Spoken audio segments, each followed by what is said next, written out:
Some of the most important moments of a life arrive without any announcement at all. No warning, no preparation, just an ordinary evening that decides, without asking your permission, to become something else entirely. Thomas Brennan was 40 years old, dark-haired, built like a man who had spent years doing work that asked something real of his body, and he was standing at the entrance of Aldine, the most expensive restaurant in the city, holding the hand of his 5-year-old daughter Gracie and realizing, with a slow sinking feeling, that he had made a significant error in judgment. The reservation had been his sister's idea. She had booked it 3 weeks ago for his birthday, insisting that he deserved one proper dinner out, one evening that was not frozen pasta or a drive-through or whatever he could assemble from a refrigerator at 8:30 at night.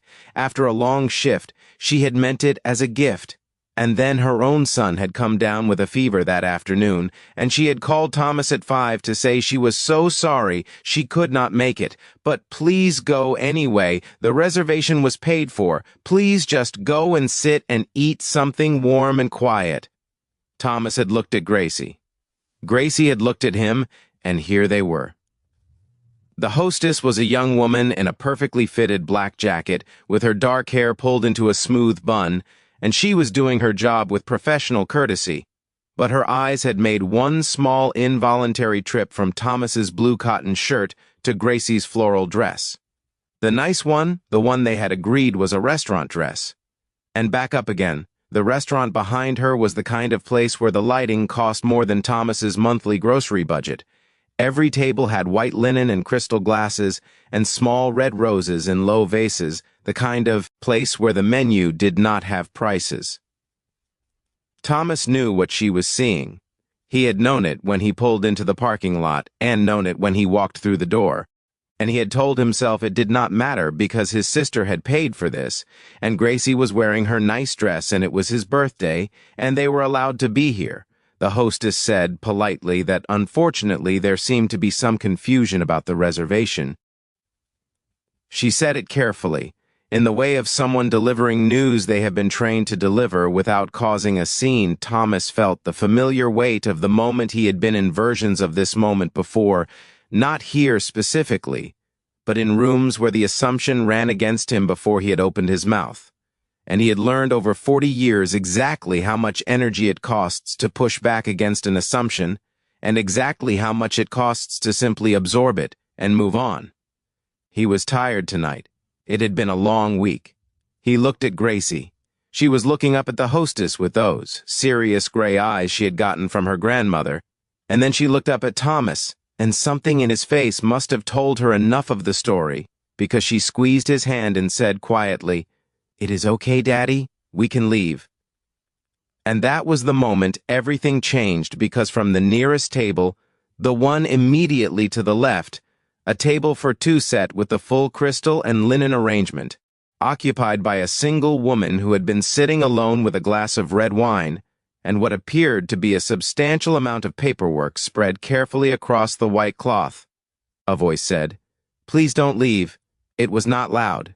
It was not a performance for the room. It was direct and clear, the voice of someone who says what they mean without rehearsing it. First, the woman at the table was somewhere in her early 40s, dark-haired, with the kind of face that was striking not because of any single feature, but because of the quality of attention in it. She was a woman who was fully present in whatever room she occupied, and right now she was fully present in this one. She was looking at Gracie. She said to Gracie, still directly, "That was a very kind thing to say to your father." Gracie studied her. The woman looked at Thomas. She said, "I am sorry to involve myself. I could not help but hear." Then she looked at the hostess. Her voice did not change its register. It stayed the same quiet, direct tone. But something in it shifted in a way that made the quality of the air in the immediate vicinity shift with it. She said, "The reservation is under Brennan, correct?" The hostess said, "Yes, but," the woman said, "Please seat them." She said it simply. The hostess looked at her. The woman returned the look with the calm of someone who has had this particular exchange before and knows exactly how it ends. The hostess said, "Of course," and that was that Thomas was shown to a table near the window. He settled Gracie into her chair and looked across at the woman, who had already returned to her paperwork with the focused efficiency of someone who has addressed a situation and moved on. He said, "Thank you." She looked up. She said, "You are welcome." He said, "I do not want to interrupt your evening." She looked at the papers spread across her table, and then at the empty chair across from her. She said, "I have been eating alone in restaurants for 15 years, Mr. Brennan," he said. "Thomas," she said, "I have been eating alone in restaurants for 15 years. Thomas, I assure you my evening is not fragile." He almost smiled. He turned back to Gracie, who was already examining the menu with the focused interest of someone encountering a document in a foreign language over the next 20 minutes, in the way that proximity and good lighting and the particular intimacy of restaurants sometimes create. A conversation developed, not a forced one, not the manufactured small talk of people who feel obligated, a real one, the kind that begins with something small and honest, and finds its own level. The woman's name was Sophia Marchetti. She was 43 years old. She ran a company that operated in 12 countries and employed just over 4,000 people. And she said this the way people state facts that have ceased to carry weight through sheer repetition. She had been in this city for a board meeting that had ended 3 hours ago, and she was flying out tomorrow morning, and she had come here because it was the closest decent restaurant to her hotel, and she had not eaten since 7 that morning. Thomas said, "Why were you still doing paperwork at 8 in the evening after a full board meeting?" She said, "Because the paperwork does not care about board meetings." He said, "What does the paperwork care about?" She looked at him. She said, "That is a strange question." He said, "I teach philosophy at a community college. It is an occupational hazard." She looked at him for a moment, then she said, "The paperwork cares about whether I have done what I said I would do. That is the only thing it ever cares about." He said, "That seems like a reasonable thing to care about." She said, "Yes." There was a pause. Gracie had ordered pasta, which the waiter had not even blinked at, and was now eating it with the careful concentration of someone who understands that the pasta is considerably better than the pasta at home, and wants to give it proper attention. Sophia was watching Gracie. She said, "How old is she?" "5. Thomas said she will tell you 6 if you ask her because her birthday is in 3 weeks, and she has decided the distinction is not worth maintaining." Sophia said, "That is actually logical," he said. "I told her that she took it as full endorsement." Sophia looked at him. She said, "Where is her mother?" He said it the way he had learned to say it, after 3 years without bracing for it. He said, "She passed away. Her name was Maria. She had a heart condition we did not know about. Gracie was 2. He said it simply. Sophia did not say she was sorry in the reflexive way that people do, the 2-word phrase that means everything and nothing. She was quiet for a moment. Then she said, "My mother died when I was 7. I do not remember her the way I would like to. I remember the shape of things, but not the details." He said, "That must have been very hard." She said, "It made me someone who does not rely on things lasting. That is both a strength and a problem, depending on the day." He said, "Most true things are." She looked at him. He looked at her. Gracie looked up from her pasta. She said to Sophia, "Did you come here alone?" Sophia said, "Yes." Gracie said, "We come to places alone too. But there are 2 of us, so it is not exactly alone." Sophia said, "No, I suppose it is not." Gracie considered this and then returned to the pasta, apparently satisfied. Sophia looked at Thomas. She said, "She is remarkable," he said. "Every day she says something I have not thought of before." Sophia said, "Is that exhausting or wonderful?" He said, "Completely both." She smiled, then a real one, arriving without announcement in the way that genuine smiles do, and it changed her face in the way that a window changes a room when it is opened after a long time closed. Thomas saw it and said nothing. He filed it away in the way you file things that you do not have words for, yet they ate. They talked about his teaching, about the particular challenge of making ancient questions feel urgent to 20-year-olds who have been told by the world that urgency belongs to the practical and not the philosophical about her work, about the specific loneliness of making decisions that affect thousands of people and having very few people in your life who understand what that weight actually feels like. About Gracie's upcoming birthday, which had a theme involving horses and a level of organizational ambition that Thomas was still working out how to meet on a teacher's salary. About the restaurant they were sitting in, which was genuinely very good, and about how strange it was that the best food always tasted better in company. At some point, Gracie fell asleep in her chair. It happened the way it always happened with small children. Not gradually, not with announcement, but completely and at once, her head tilted to the side, her breathing gone slow, and even Thomas looked at her, something in his face when he looked at her. Some expression that was not performed for anyone, just the simple, private look of a man who loves his child, made Sophia go quiet for a moment. She said softly so as not to wake Gracie, "How do you do it?" he said. Do what she said, all of it, just all of it every day. He thought about this. Honestly, he said, "I do not know how to not do it. She is here, she needs me to do it, so I do it." He paused. That is the thing about having someone depend on you entirely. It removes the question of whether you feel like it.